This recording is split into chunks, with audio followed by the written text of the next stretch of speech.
इतिहास ना अशा अनेक गोष्टींनी भरलेला आहे. गोष्टी अशा शहरांच्या जी एकेकाळी खूप महान होती, पण आज आज फक्त आठवणीत उरली आहेत. विचार करा, ज्ञानाची आणि संस्कृतीची ही मोठी मोठी केंद्र जी काळाच्या पडद्याआड गेली, ती आपल्याला काय सांगू पाहतायत? चला, आज अशाच एका हरवलेल्या शहराचा, धन्यकटकाचा शोध घेऊया. तर सुरुवातच एका प्रश्नाने करूया. जरा विचार करा, प्राचीन भारतातला एक प्रचंड मोठा, सर्वात मोठ्यांपैकी एक बौद्ध मठ कुठे असेल? कदाचित कुठल्या तरी प्रसिद्ध शहरात? पण नाही. याचं उत्तर थोडंसं अनपेक्षित आहे. तो मठ होता एका हरवलेल्या शहरात, कृष्णा नदीच्या काठावर वसलेल्या धन्यकटक नावाच्या शहरात. हो, धन्यकटक. काही जण याला धरणीकोट असंही म्हणतात. एक असं शहर जे कधी काळी वैभवाने तळपत होतं, पण काळाच्या ओघात विस्मृतीत गेलं. आणि आज आपण याच शहराची गोष्ट उलगडणार आहोत. तर मग चला या शहराच्या सुरुवातीच्या काळात जाऊया. बघूया की हे शहर सत्तेच्या शिखरावर कसं पोचलं.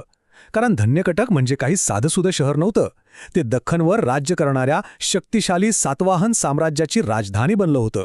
कसा होता हा प्रवास, पाहूया. या शहराचा विकास खरंच खूप वेगाने झाला. कल्पना करा, साधारण इसवी सन पूर्व 5व्या शतकात या शहराची स्थापना होते आणि काही शतकांतच, म्हणजे इसवी सनाच्या पहिल्या शतकापर्यंत ते सातवाहनांची राजधानी बनतं. आणि तिथून पुढे 3ऱ्या शतकापर्यंत तर हे शहर आपल्या वैभवाच्या आणि सत्तेच्या सर्वोच्च बिंदूवर पोचलं होतं. केवढा मोठा पल्ला होता हा! प्रत्येक शहराच्या इतिहासात एक असा काळ येतो जो त्याचा सुवर्ण काळ असतो. धन्यकटकासाठी हा तोच काळ होता जेव्हा ते फक्त एक राजकीय राजधानी नव्हती, तर त्याही पुढे जाऊन संपूर्ण जगासाठी श्रद्धा आणि शिक्षणाचं, विशेषतः बौद्ध धर्माचं एक फार मोठं केंद्र बनलं होतं. बौद्ध शिक्षण आणि संस्कृतीचं एक प्रमुख केंद्र, ही ओळखच सगळं काही सांगून जाते, नाही का? म्हणजे हे फक्त एक शहर नव्हतं, तर एक असं ठिकाण होतं, एक चुंबक होतं जणू, जिथे दूरदूरवरून लोक ज्ञान मिळवण्यासाठी आणि अर्थातच आध्यात्मिक शांतीच्या शोधात येत असत. बरं, मग असं काय खास होतं या शहरात ज्यामुळे ते बौद्ध धर्माचा दीपस्तंभ बनलं? सगळ्यात महत्त्वाचं म्हणजे हे महासांघिक पंथाचं एक मोठं केंद्र होतं. आणि हा तोच पंथ आहे ज्याने पुढे महायान बौद्ध धर्माच्या विकासात खूप मोठी भूमिका बजावली. इथे अनेक विहार होते, म्हणजे मठ, पण त्यातल्या त्यात धर्मगुप्त विहार तर प्रचंड मोठा आणि महत्त्वाचा होता. इतकंच नाही, तर जवळचा अमरावतीचा तो जगप्रसिद्ध स्तूप होता. आणि हे शहर बौद्ध कला आणि स्थापत्यकलेच्या नवनवीन प्रयोगांसाठी सुद्धा ओळखलं जात होतं. आणि ही एक गोष्ट या शहराचं महत्त्व अधोरेखित करायला पुरेशी आहे की संपूर्ण भारतातल्या सर्वात मोठ्या बौद्ध मठांपैकी एक मठ, तो म्हणजे धर्मगुप्त विहार, इथे होता. विचार करा, तो फक्त एक मठ नव्हता, तर त्या काळातील धन्यकटकाच्या वैभवाचं, त्याच्या प्रतिष्ठेचं जिवंत प्रतीक होता. पण म्हणतात ना, प्रत्येक उगवत्या सूर्याला मावळतीचा सामना करावा लागतो. तसंच काहीसं या शहराचं झालं. आता आपण या कथेच्या त्या वळणावर आलो आहोत जिथे या महान शहरावर एका साम्राज्याची गडद सावली पडली आणि त्याची उतरती कळा सुरू झाली. पाहूया एका साम्राज्याच्या अस्ताने या शहराचं नशीब कसं बदललं.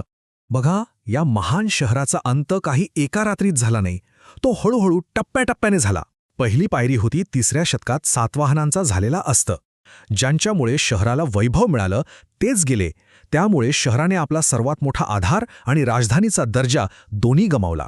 मग काही शतकांनी, म्हणजे 6व्या शतकात पल्लवांनी येऊन हे शहर लुटलं. आणि या सगळ्या आघातांमुळे एकेकाळी गजबजलेलं वैभवशाली शहर अखेरीस लोकांनी सोडून दिलं. ते ओसाड पडलं. तर मग आज काय उरलंय या शहराचं?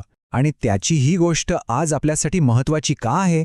शहर जरी नष्ट झालं तरी त्याचा वारसा, त्याचा प्रतिध्वनी अजूनही नदीकाठच्या त्या अवशेषांमध्ये घुमतोय.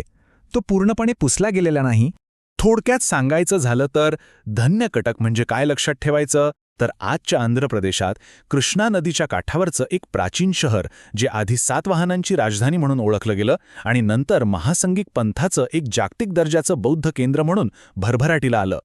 आणि शेवटी हाच प्रश्न उरतो, नाही का, की धन्यकटकासारख्या अशा आणखी किती महान कथा, किती शहरांचे अज्ञात इतिहास अजूनही आपल्या पायाखालच्या मातीत उलगडण्याची वाट पाहत असतील.